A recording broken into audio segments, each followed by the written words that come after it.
এখন ঘুম থেকে উঠলাম, উঠে সাইরা ডিউটিতে যাব। তো সেজন্য দাঁত ব্রাশ করতেছি। দাঁত ব্রাশ করা শেষ হয়ে গেলে লুঙ্গি আর গামছা নিয়ে গোসল করার জন্য চলে যাব। গোসল করা শেষ হয়ে গেলে, গোসল করা এখন আমার শেষ, তারপরে আমি ডিউটির প্যান্ট শার্ট গায়ে দেব। ডিউটির প্যান্ট শার্ট গায়ে দিয়ে ডিউটির জন্য রেডি হতে হবে। ডিউটির জন্য রেডি হওয়ার শেষ হয়ে গেলে আরও 15 নিয়ে ডিউটিতে যেতে হবে।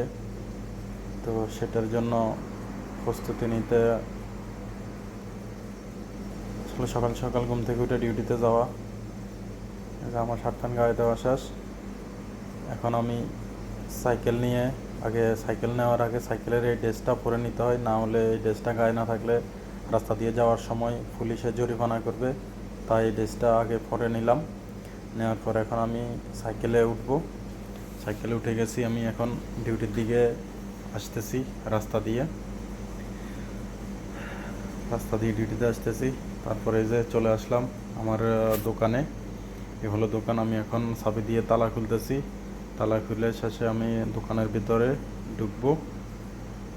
এ হলো এটা আমার দোকান। তো আমি চা বসানোর জন্য পানি নিয়েছিলাম। পানি নিয়ে পরে আগুন জ্বালিয়ে দিলাম। দেওয়ার পর আমার এখান দিয়ে চা রেডি হতে থাকবে।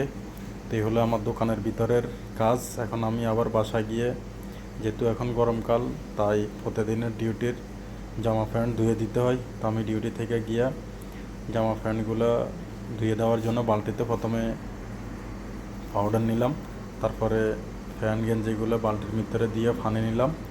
নেওয়ার পর এখন এগুলোকে কসলায়া ময়লা ধুয়ে দেব। এখন আর এগুলা ধুবো না, কারণ এগুলোতে কাঁচরা আছে, সেগুলো উঠে গেলে পরে এগুলো ধুয়ে নেব। সবাই ভালো থাকবেন, সুস্থ থাকবেন। ধন্যবাদ। আসসালামু আলাইকুম।